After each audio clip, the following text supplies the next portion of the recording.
उधर national conference के सदर डॉक्टर फारूक अब्दुल्ला का कहना है कि जम्मू खित्ते में दहशतगर्द हमलों में इजाफा हुआ है। उन्होंने कहा कि आजकल जम्मू खित्ता दहशतगर्दों से भरा हुआ है। उन्होंने कहा कि दोनों ममालिक में कुछ लोग ऐसे हैं जो नहीं चाहते हैं कि अमन आए। उन्होंने कहा कि हम अमन से रहना चाहते हैं और आज मजीद फौजी आए हैं। उन्होंने यूपी में कांवड़ यात्रा को लेकर जारी किए गए हुक्मनामे पर भी रद्द-ए-अमल जाहिर करते हुए कहा कि यह बहुत बुरी बात थी और वो किस नफरत की तरफ बढ़ रहे हैं। उन्होंने कहा कि इससे पहले भी कांवड़ यात्रा होती रही लेकिन कभी इस तरह के अहकामात नहीं दिए गए, लेकिन इस बार नफरत बढ़ाने की कोशिश की जा रही है। इसीलिए ये लोग पिछले इलेक्शन में भी हार गए। डोडा में था, आज राजौरी में हुआ है फिर से, और एक सिपाही शहीद हो गया है। ये चीजें अफसोस की इस बात का है कि दोनों मुल्कों में ये कुछ ऐसे लोग हैं जो नहीं चाहते हैं कि अमन आए। मैं समझता हूं मेरे ख्याल से उनकी खिचड़ी पकती है जब ये तनाज़ा चलता रहे। कोशिश करनी चाहिए हम लोगों को भी कि ये चीज़ ना हो और ये बंद हो जाए। कि हम लोग रहना चाहते हैं अमन में, और अमन बिगड़ जाता है। आज देखिए कितनी और फौजें लाई गई हैं, करीबन 7,000 से ज़्यादा जायद हमारे फौजियों को और से लाया गया है इन पहाड़ी इलाकों में कि तनाज़ा और बढ़े और मुसलमानों और हिंदू में तफरुका और बढ़ जाए। मगर मुझे पूरी उम्मीद है कि इनकी ये साजिशें जो है ये कामयाब नहीं होंगी। पिछले इलेक्शन में दिखा दिया, इन्हीं वजहों से ये हार।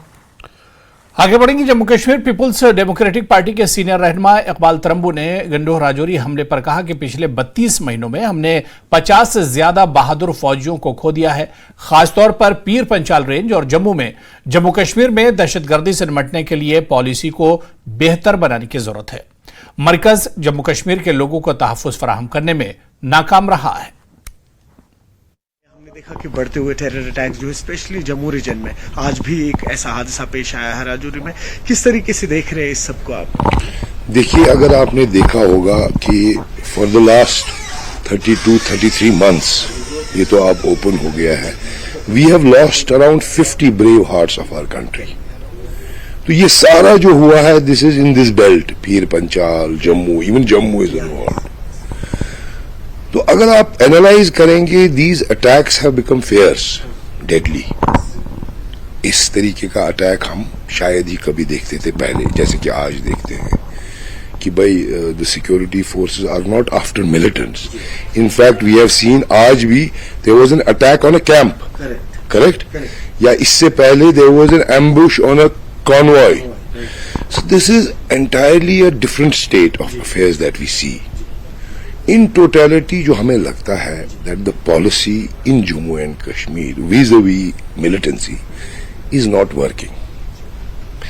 They have to put their heads together and devise a new policy. They have to revisit the existing policy.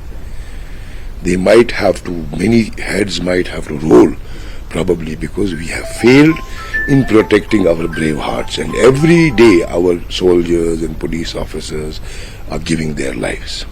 See, we have to make our borders impregnable. मुझे तो लगता है कहीं borders भी हमारे खुले हैं। So in totality जो सारी पॉलिसी है against militancy, इसको चेंज करने की जरूरत है, रिविजिट करने की जरूरत है। And the policy which is in vogue, I would say, has failed the nation, failed our security people, failed the people of Jammu and Kashmir. It needs a revisit. Thank you so much. Senior BJP नेता कविंदर गुप्ता का कहना है कि operation all out चलाया जाएगा और जल्दी ही आतंकियों को मार गिराया जाएगा। मिली है गोंदा क्षेत्र जो राजौरी एरिया में आता है, वहां पर आज फिर स्थानीय जो VDGs है उनके घरों पर अटैक किया गया है। जो जानकारी ये भी मिली है कि सेना या जो वहां पर सुरक्षा बल है उन्होंने उनको घेरा है और जल्द ही ऑपरेशन शुरू होगा। तो और मुझे लगता है कि जल्दी मार गिराया जाएगा। पिछले दिनों जब आर्मी चीफ भी आए थे, बाकी जो बैठकें भी हुई थी, उससे बहुत रिजल्ट निकलने वाले हैं। अब जीरो टॉलरेंस तो है ही, लेकिन ऑपरेशन ऑल आउट जो चलेगा, इस प्रकार के सभी लोगों को चिन्हित भी किया जा रहा है। उम्मीद करनी चाहिए जल्दी इन लोगों को मार गिराया जाएगा। देखिए, ये पाकिस्तान प्रायोजित कायरतापूर्ण अटैक इस प्रकार से होते हैं और होते रहेंगे। पाकिस्तान अपनी हरकतों से बाज आएगा, लेकिन अपनी रणनीति के तहत किस तरह से इससे निपटना है ये सुरक्षा बल भी जानते हैं, सरकार भी जानती है, वो कर रहे हैं। पहले भी उन्होंने बेहतर काम किया है, तभी तो जम्मू कश्मीर में शांति व्यवस्था बनी है। तो जल्द इस पर कार्रवाई होगी, ऐसी उम्मीद।